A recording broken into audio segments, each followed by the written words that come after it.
Hi అండి అందరికీ. 2024లో జరిగినటువంటి ఎస్జిటి టెట్ పేపర్లకు సంబంధించి తెలుగు కంటెంట్ అనేవి 2 వీడియోలుగా మీకు అందించడం జరిగిందండి. తెలుగు కంటెంట్కి సంబంధించిన బిట్లన్నీ కూడా అంటే 4 days 8 సెషన్స్లో అయినటువంటి బిట్స్ అన్నీ కూడా మీకు అందించడం జరిగింది. ఇక్కడ 4 days కూడా 8 సెషన్స్లో జరిగిన తెలుగు మెథడాలజీ బిట్స్ అనేవి చూద్దాం. అంటే ఒక సెషన్కి తెలుగు మెథడాలజీ బిట్లు ఎన్ని వస్తాయి? ఒక ఎగ్జామ్ పేపర్లో 6 బిట్స్ వస్తాయి. అలాగే 8 సెషన్స్లో జరిగినవి 8 6 48 బిట్స్ అనేవి ఇప్పుడు ఈ వీడియోలో చూసేద్దాం. అన్ని సెషన్స్లో జరిగినటువంటి మెథడాలజీ బిట్స్. ఇప్పుడు ఫస్ట్ బిట్ చూసుకుంటే ఇతివృత్తము, పూర్వగాథలు, విశేషాంశాలు మొదలగునవి ఈ పరిజ్ఞానం కిందకి వస్తాయి. ఏ పరిజ్ఞానం కిందకి వస్తాయండి? ఇవన్నీ కూడా విషయ పరిజ్ఞానం కిందకి వస్తాయి. నెక్స్ట్ వన్, కారణము చూడండి. దృష్టోచ్చారణకు కారణం అనేది వినికిడిలో శ్రద్ధ వహించకపోవడమే అనే వాక్యంలో దాగి ఉన్నటువంటి భాషా నైపుణ్యం ఏమిటి? శ్రవణము. వినికిడి అన్నారు కదండి, శ్రవణంకు సంబంధించినది అనమాట. నెక్స్ట్ వన్, కిండర్ గార్డెన్ పద్ధతిని ప్రవేశపెట్టినటువంటి విద్యావేత్త ఎవరు? అందరికీ తెలిసిందే, ఫ్రోబెల్. నెక్స్ట్ వన్, క్రింది వన్లో విద్యా ప్రణాళిక ప్రయోజనాలలో లేనిది ఏది? విద్యా ప్రణాళిక యొక్క ప్రయోజనాలలో లేనిది ఏది? లక్ష్యాత్మక విద్యను అందించుతుంది, బోధన సులువుగా మారుతుంది విద్యా ప్రణాళిక ఉంటే, సకాలంలో పరీక్షలు కూడా నిర్వహించవచ్చు. అయితే ప్రణాళిక తయారీలో సమయం వృధా అయితే అవ్వదు, సమయం ఆదా అవుతుంది కాబట్టి. సో రాంగ్, ఇది కాదు. నెక్స్ట్ వన్, బోధనాభ్యసన ఉపకరణాలను ప్రతి ఉపాధ్యాయుడు తన బోధనలో ఏం చేయాలి? బోధనాభ్యసన ఉపకరణాలను ఏం చేసుకోవాలి? ప్రతి ఉపాధ్యాయుడు కూడా తన బోధనలో ఏం చేయాలి? ముందుగానే ప్రదర్శించి వివరించాలి. ఓకేనండి. నెక్స్ట్ వన్, సముచిత సమయంలో అంటే ఎప్పుడు ఉపయోగించాలో అప్పుడే ఉపయోగించాలి, ముందుగా కాదండి. సముచిత సమయంలో ఎప్పుడు ఉపయోగించాలో బోధనోపకరణాలని అప్పుడే ఉపయోగిస్తూ ఆ పాఠాన్ని బోధించాలి, సందర్భానుసారంగా వాడాలన్నమాట. నెక్స్ట్ బిట్, పిల్లల నిరంతర సమగ్ర మూల్యాంకనాన్ని పాఠ్య సహపాఠ్య విషయాల్లో పూర్తి స్థాయిలో అమలు చేయాలని చెప్పినటువంటి చట్టం ఏది? పాఠ్య ప్లస్ సహపాఠ్య అని చెప్పింది ఆర్టీఈ 2009. ఆర్టీఈ నిరంతర సమగ్ర మూల్యాంకనాన్ని పాఠ్య మరియు సహపాఠ్య విషయాల్లో పూర్తి స్థాయిలో అమలు చేయాలని చెప్పిన చట్టం ఏదంటే ఆర్టీఈ 2009. ఓకేనండి. నెక్స్ట్ వన్, ఇది 27 సెషన్ 2. మాతృభాష బోధన ప్రయోజనం కానిది ఏది? మాతృభాష బోధన యొక్క ప్రయోజనం కానిది ఏది? ఆప్షన్ 2 అనేది కాదు. సృజనాత్మకత ఎదగపోవడం అనేది కాదు. సృజనాత్మకత కూడా పెంపొందిస్తుంది అన్నమాట. ఆలోచన శక్తిని పెంపొందిస్తుంది, అలాగే ఆనందానుభూతి రసానుభూతిని కూడా పెంపొందిస్తుంది, సంస్కృతి సాంప్రదాయాలను కూడా పెంపొందిస్తుంది, అలాగే సృజనాత్మకతను కూడా పెంపొందిస్తుంది. కాబట్టి ఇది కాదనమాట, ఇలా కానిది ఏదే అన్నారు కాబట్టి. నెక్స్ట్ వన్, కేంద్ర ప్రభుత్వ విద్యా సలహా సంఘము ఏ సంవత్సరంలో ప్రతిపాదించారు? కేంద్ర ప్రభుత్వం యొక్క విద్యా సలహా సంఘం అనేది ఏ సంవత్సరంలో ప్రతిపాదించారు?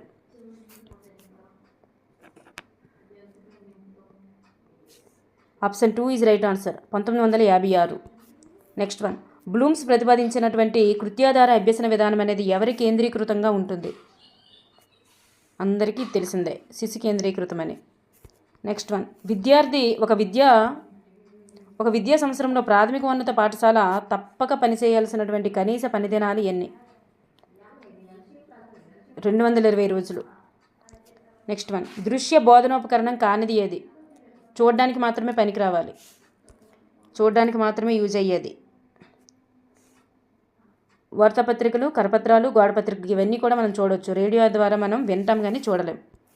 నెక్స్ట్ వన్, క్రింది వానిలో మూల్యాంకన ప్రయోజనం కానిది ఏది? మూల్యాంకనం వల్ల ఎటువంటి ప్రయోజనం కలుగుతుంది, దానికి సంబంధించినది ఏది అని. బోధన అభ్యాసంలోని లోపాలను గుర్తించి వివరించవచ్చు, అలాగే విద్యార్థి యొక్క అభ్యసన ఫలితాలను కూడా తెలుసుకోవచ్చును, అలాగే ఆనందానుభూతి రసానుభూతిని పెంపొందిస్తుంది అనేది కాదు, ఇది పెంపొందించదు. ఇది ఏదైనా పరీక్షిస్తుంది, వాళ్ళు నేర్చుకున్నది పరీక్షిస్తుంది. ప్రణాళిక రచించి విద్యాభివృద్ధికి సాధించడం, ఇవన్నీ కూడా మూల్యాంకనం యొక్క ప్రయోజనాలే. సో థర్డ్ అనేది కాదనమాట. 28 సెషన్ 1, నేర్చిన విషయానికి తగిన సొంత ఉదాహరణలు ఇవ్వడం అనేది. నేర్చిన విషయానికి తగిన సొంత ఉదాహరణలు ఇవ్వడం, ఏదైనా నేర్చుకున్నాడు దానికి ఉదాహరణలు ఇవ్వడం అనేది దేనికి చెందుతుందండి? అది ఒక అవగాహన. నెక్స్ట్ వన్, భాషా నైపుణ్యాలలో ఎక్కువ కష్టంతో కూడుకున్నది ఏది? ఎక్కువ కష్టం, లేఖనం. నెక్స్ట్ వన్, క్రింది వాటిలో పద్య బోధన పద్ధతి కానిది ఏది? పద్య బోధన పద్ధతి కానిది ఏది? ప్రశ్నోత్తర పద్ధతి అనేది కాదు, ఇది లేఖనానికి ఉపయోగపడేది, లేఖకి సంబంధించింది అనమాట, బాగుంటుంది. పద్య బోధన పద్ధతికి కానిది ఏదంటే పూర్ణ పద్ధతి, ఖండ పద్ధతి, ప్రతిపదార్థ పద్ధతి, ఈ మూడు కూడా పద్య బోధనకి సంబంధించినవి. నెక్స్ట్ వన్, ఉపాధ్యాయుడు తన పాఠ్యబోధనలో లోపాలను ఏ విధంగా కనుగొంటాడు? తన పాఠ్య బోధిస్తున్నాడు, అందులో లోపాలను ఏ విధంగా కనుగొంటాడు? స్వీయ మూల్యాంకనం ద్వారా, తనకు తాను మూల్యాంకనం చేసుకోవడం ద్వారా. నెక్స్ట్ వన్, ద్విపార్శ్వ ఉపకరణాలు కానిది ఏది? ద్విపార్శ్వ ఉపకరణాలు కానిది ఏది? నమూనాలు అనేటటువంటివి ద్విపార్శ్వ ఉపకరణాలు కావు. నెక్స్ట్ వన్, క్రింది వాటిలో లఘు ప్రశ్నల వల్ల ప్రయోజనం కానిది ఏది? లఘు ప్రశ్నల వల్ల ప్రయోజనం కానిది ఏది? విద్యార్థికి ఒత్తిడి ఉండదు, త్వరగా జవాబును గుర్తిస్తాడు. ఇది లఘు ప్రశ్నల వల్ల ప్రయోజనం కాదనమాట. విద్యార్థికి కొంచెం ఒత్తిడి ఉంటుంది, అనేది ఉంటుంది, త్వరగా జవాబు అనేది చెప్పలేడు. త్వరగా జవాబు చెప్పాలంటే అది బహుళాచిక ప్రశ్నలు అయి ఉండాలి, అంటే ఇలాంటి ప్రశ్నలు అయి ఉండాలి. తప్పు ఒప్పు ప్రశ్నలు అలాంటివి అయితే చెప్పగలుగుతాడనమాట. నెక్స్ట్ వన్,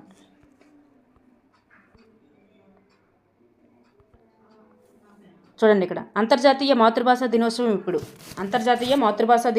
ఇప్పుడు ఫిబ్రవరి 21 అంతర్జాతీయ మాతృభాషా దినోత్సవం. నెక్స్ట్ వన్, భాష ఆలోచనలకు ఆకృతి అన్న మహాశయుడు ఎవరు? జాన్సన్. వ్యాకరణ బోధన యొక్క ప్రయోజనం కానిది ఏది? వ్యాకరణ బోధన వల్ల విరామ చిహ్నాల వినియోగాన్ని తెలుసుకుంటారు, వాక్యముల పదాల మధ్య సంబంధాలను తెలుసుకుంటారు, పదాల అర్థాలను సందర్భాన్ని బట్టి గ్రహిస్తారు, కానీ భవిష్యత్తులో మంచి రచయితలుగా తయారవుతారు అనేది మాత్రం కాదనమాట. నెక్స్ట్ వన్, క్రింది వానిలో మనోవైజ్ఞానిక పరీక్ష కానిది ఏది? మనోవైజ్ఞానిక పరీక్ష అది ప్రజ్ఞా పరీక్షలు మనోవైజ్ఞానికమైనవి, మూర్తిమత్వ పరీక్షలు మనోవైజ్ఞానికమైనవి, సామర్థ్య పరీక్షలు కూడా మనోవైజ్ఞానికమైనవి. ఈ సాధనా పరీక్షలు అనేవి కాదనమాట. నెక్స్ట్ వన్, బోధన సోపానాల్లో మొదటిది ఏది? ఉన్ముఖీకరణం అనేది ఫస్ట్గా మనం చేయాలి. బోధించేటప్పుడు ఫస్ట్గా సోపానంలో మొదటిది ఏదంటే ఉన్ముఖీకరణం. నెక్స్ట్, విస్తార పఠనానికి ఉపయోగపడేది ఏది? ఎక్కువగా చదవాలి, ఎక్కువగా నేర్చుకోవాలి అంటే, తెలుగుని ఎక్కువగా నేర్చుకోవాలి అంటే ఉపవాచకాలు చదవాలి. ఇది 29 సెషన్ 1. విద్యార్థులు సవర్ణ దీర్ఘ సంధి ఏర్పడేటటువంటి విధానాన్ని గుర్తించడం అనేది ఏ లక్ష్యానికి సంబంధించినది? ఇది ఒక వివృత లక్ష్యము. నెక్స్ట్ వన్, విద్యార్థుల్లో అశ్రద్ధను పోగొట్టాలంటే చేయవలసినది ఏది? ఏం చేయాలి? బోధనోపకరణాలను ఉపయోగిస్తూ శ్రద్ధను పెంచాలన్నమాట. నెక్స్ట్ వన్, మన దేశంలో కృత్యాధార పద్ధతిని మొట్టమొదటి ప్రస్తావించినటువంటి కమిటీ ఏది? ఏ కమిటీ మొట్టమొదటిగా ప్రస్తావించింది? ఈశ్వరీభాయ్ పటేల్ కమిటీ. కృత్యాధార పద్ధతిని మొట్టమొదటిగా ప్రస్తావించిన committee Ishwarbhai Patel committee. Next bit, దృశ్య శ్రవణ ఉపకరణం కానిది ఏది? పోస్టర్లు. ఇవన్నీ కనిపిస్తాయి అన్నమాట. ఈ పోస్టర్లు అనేటటువంటిది కాదు. పోస్టర్లు అనేది ఓన్లీ దృశ్య ఉపకరణమే తప్ప శ్రవణం కాదు. ఇవి పిపెట్ షో, తోలుబొమ్మలాట, వీడియో చిత్రాలు, ఈ మూడు కూడాను కనిపిస్తాయి, వినిపిస్తాయి. నెక్స్ట్ వన్, ఒక యూనిట్ను కొన్ని సబ్ యూనిట్లుగా విభజించుకున్న తర్వాత ఒక్కొక్క యూనిట్ బోధించడానికి తయారు చేసేటటువంటి ప్రణాళికని ఏమంటారు? దాన్నే మనం పాఠ్య ప్రణాళిక అంటాం. ఒక యూనిట్లని సబ్ యూనిట్లుగా విభజిస్తామన్నమాట. ఇలా సబ్ యూనిట్లుగా విభజించిన తర్వాత ఒక్కొక్క యూనిట్ని బోధించడానికి ఉపయోగపడేదాన్ని, ఆ సబ్ యూనిట్లను బోధించడానికి తయారు చేసేటటువంటి ప్రణాళికను ఏమంటారంటే పాఠ్య ప్రణాళిక అంటారు. నెక్స్ట్ వన్, కనీస అభ్యసన స్థాయిలు దృష్టిలో ఉంచుకొని నీవు చేసేటటువంటి మూల్యాంకనం ఏమిటి? కనీస అభ్యసన స్థాయిని దృష్టిలో ఉంచుకొని చేసే మూల్యాంకనాన్ని ఏమంటారంటే సామర్థ్య ఆధారిత మూల్యాంకనం అంటారు. సామర్థ్యాలను దృష్టిలో పెట్టుకునే కదండి కనీస అభ్యసన స్థాయిలు అనేవి రూపొందించడం జరిగింది, అందువల్ల. నెక్స్ట్ వన్ చూడండి, ఇది 29 సెషన్ 2. ధ్వనులకు మధ్య ఉచ్చారణలోని పోలికలు తేడాలు గ్రహించడం. ధ్వనులకు మధ్య ఉచ్చారణలోని పోలికలు తేడాలు గ్రహించడం అనేది దీన్ని తెలియజేస్తుంది. దేని నుండి తెలియజేస్తుంది? పోలికలు తేడాలు తెలియజేయడం అనేది ఒక అవగాహన. పోలికలు తేడాలు చెప్పడం, ఉదాహరణించడం, వివరించడం అంతా అవగాహన. చూడండి, వచ్ అనే సంస్కృత ధాతువు నుండి ఏర్పడేటటువంటి పదం ఏది అంటే వాచకము. ఆప్షన్ 3 ఈజ్ రైట్ ఆన్సర్, వాచకము. నెక్స్ట్ వన్, ఒక గద్యాంశాన్ని ఒక కథలాగా విద్యార్థులకు తెలియజేసి వారి చేత ఆ కథను తిరిగి చెప్పించడం. ఒక గద్యాంశంలాగా ఒక కథను అన్నమాట విద్యార్థులకు తెలియజేసి వారి చేత ఆ కథను తిరిగి చెప్పించడం అనేటటువంటిది ఈ పద్ధతి. ఏ పద్ధతి అంటే అది కథన పద్ధతి. డింగ్ డంగ్ వాదాన్ని ప్రతిపాదించిన వారు ఎవరండి? Max Muller. నెక్స్ట్ వన్, దేశపటాలు అనేటటువంటివి ఏ ఉపకరణాలకు సంబంధించినవి? దేశపటాలు అనేటటువంటివి దృశ్య ఉపకరణాలు, చార్టులు, ఇవన్నీ కూడా. నెక్స్ట్ వన్, విద్యార్థులు అభ్యసన స్థాయిలను ఎప్పటికప్పుడు అంచనా వేస్తూ అవసరమైన చర్యలు చేపట్టి ప్రగతిని సాధించడానికి, శాస్త్రీయంగా ఫలితాలను విశ్లేషించడానికి తోడ్పడేటటువంటి ప్రక్రియ ఏది? దాన్నే మనం నిరంతర సమగ్ర మూల్యాంకనం అంటారు. చూడండి, అభ్యసన స్థాయిలు అనేవి ఎప్పటికప్పుడు అంచనా వేయాలి, అవసరమైన చర్యలు చేపట్టాలి, ప్రగతిని సాధించడానికి, శాస్త్రీయంగా ఫలితాలను విశ్లేషించడానికి తోడ్పడేటటువంటి ప్రక్రియ.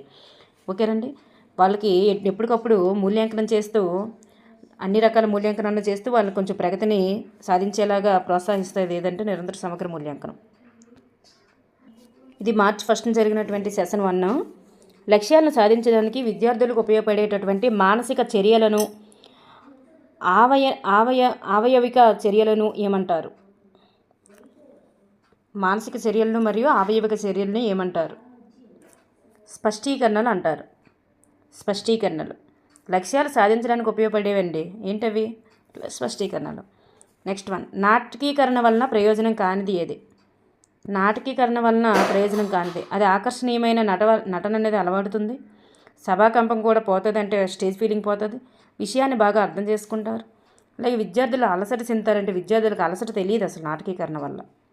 ఓకేనండి. నెక్స్ట్ వన్, పద్యబోధన ప్రయోజనం కానిది ఏది? రసానుభూతి, ఆనందానుభూతి, తాదాత్మ్యం మొదలైనవి కలుగుతాయి. అలాగే సముచిత మనోవైఖరులు కూడా పెంపొందుతాయి. అలాగే నైతిక, ధార్మిక విలువలు కూడా ఇవన్నీ పెంపొందుతాయి. అయితే విస్తారపట్నం అనేది మాత్రం పద్య బోధన వల్ల అలవాడదు. విస్తారపట్నం అనేది గద్య బోధన మరియు ఉపవాచకం వల్ల అలవడతాయి అన్నమాట. నెక్స్ట్ వన్, త్రిపార్శ్య అంటే 3D ఉపకరణాలను తయారు చేయడానికి ఉపాధ్యాయులకు శిక్షణ ఇచ్చేటటువంటి సాంస్కృతిక వనరుల శిక్షణా కేంద్రం MRC అనేది ఎక్కడ ఉంటుంది? అది ఎక్కడ ఉంటుందండి? అది హైదరాబాదులో ఉంది.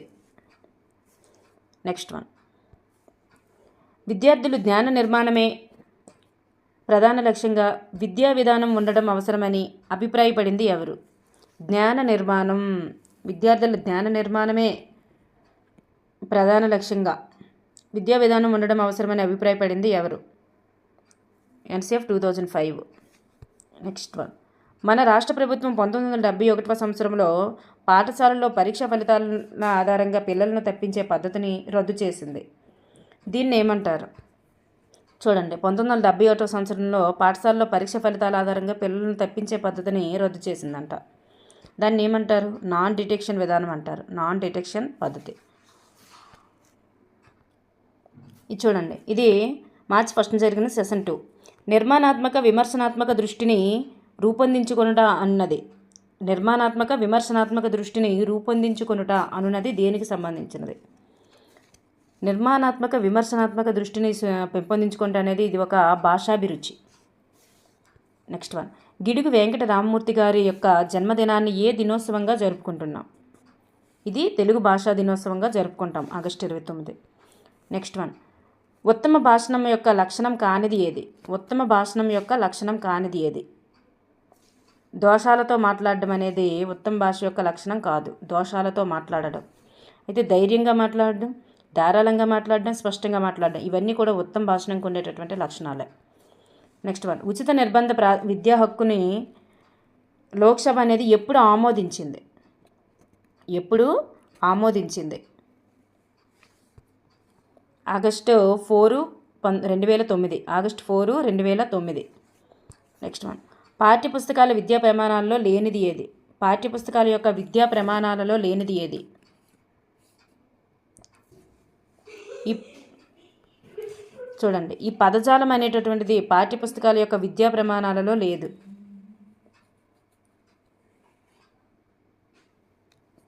సారీ అండి, పదజాలం ఉంది, స్వీరచన ఉంది, సృజనాత్మకత ఉంది. ఈ మూల్యాంకనం అనేది ఉండదు. పదజాలము ఇవన్నీ ఈ 3 ఉంటాయి. నెక్స్ట్ వన్, మంచి ప్రశ్నాపత్రం యొక్క లక్షణం కానిది ఏది? మంచి ప్రశ్నాపత్రం యొక్క లక్షణం కానిది ఏది? కాఠిన్యత అనేది ఉండకూడదు. మంచి ప్రశ్నపత్రం ఎలా ఉండాలంటే విశ్వసనీయత కలిగి ఉండాలి, ఔపయోగ్యత కలిగి ఉండాలి, ప్రామాణికత కూడా కలిగి ఉండాలి. కాఠిన్యత అనేటటువంటిది మంచి ప్రశ్నపత్రం లక్షణాల్లో లేదనమాట. ఓకేనండి, థ్యాంక్ యూ ఎవ్రీవన్.